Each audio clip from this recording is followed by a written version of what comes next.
Bonjour chers abonnés, j'espère que tout le monde se porte bien. Aujourd'hui, nous allons continuer la suite de la vidéo. Mais avant d'aller, vous allez s'abonner, liker, partager la vidéo. S'il vous plaît, j'aimerais vous dire quelque chose aussi. Nous sommes arrivés sur les choses sérieuses, donc vous allez prêter attention et bien suivre la vidéo. Et le thème d'aujourd'hui, c'est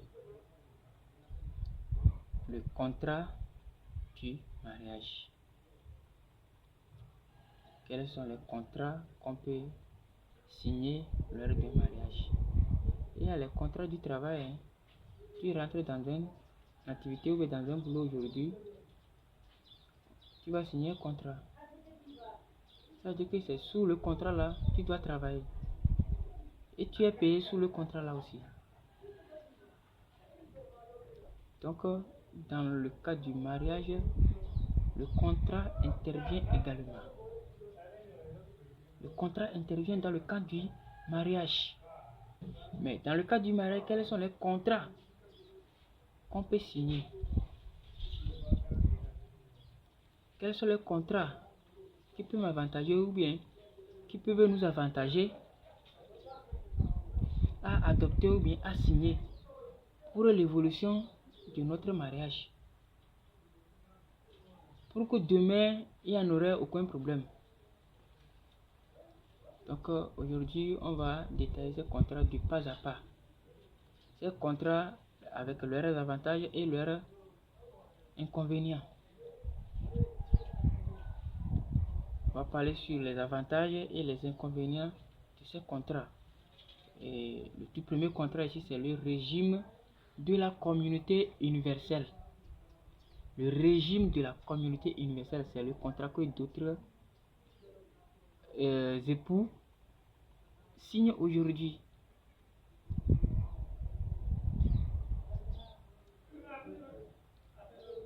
Qu'est-ce que le contrat de la communauté universelle?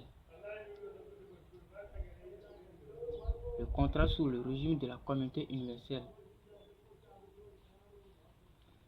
Dans le cas du mariage ou le mariage sous le régime de la communauté universelle implique que l'ensemble des biens des deux époux soit partagé tout au long de leur vie.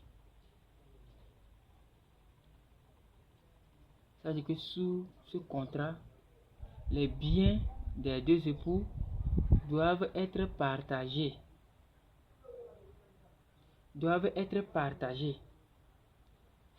Sans exception. Sans exception. C'est-à-dire que les deux époux ont signé un engagement de partager leurs biens tout au long de leur vie. Tout au long de leur vie. Donc c'est ça le contrat sous le régime de la communauté universelle. Les deux foyers ou bien les deux époux doivent partager leurs biens tout au long de leur vie.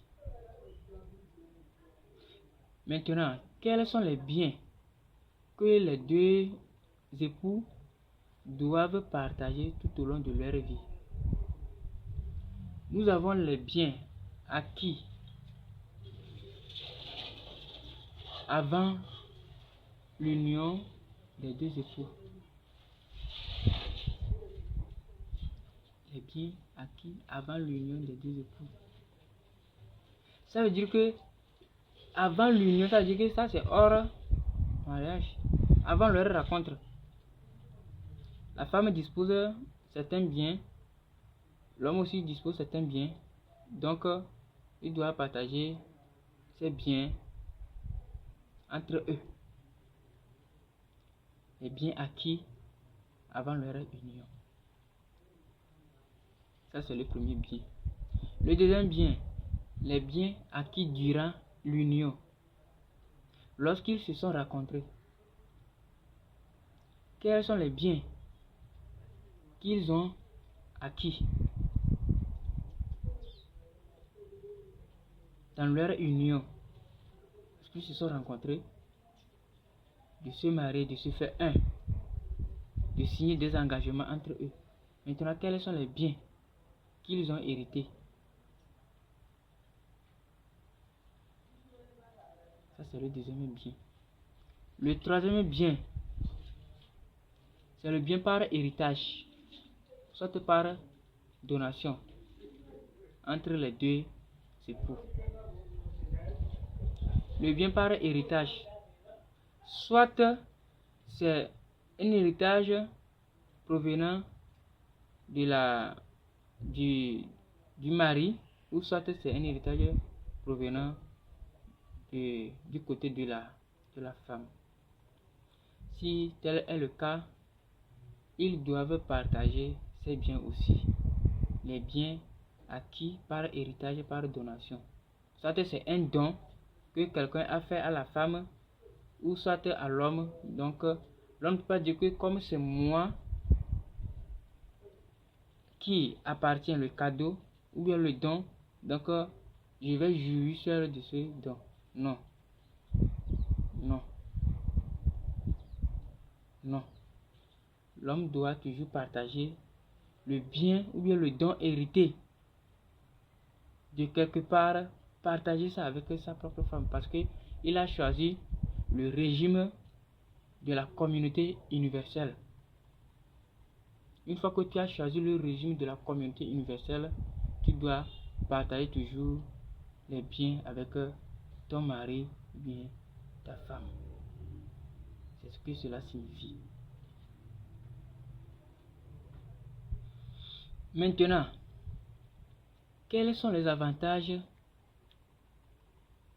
qu'on peut faire ressortir de la signature du régime de la communauté universelle? Les avantages. Ici,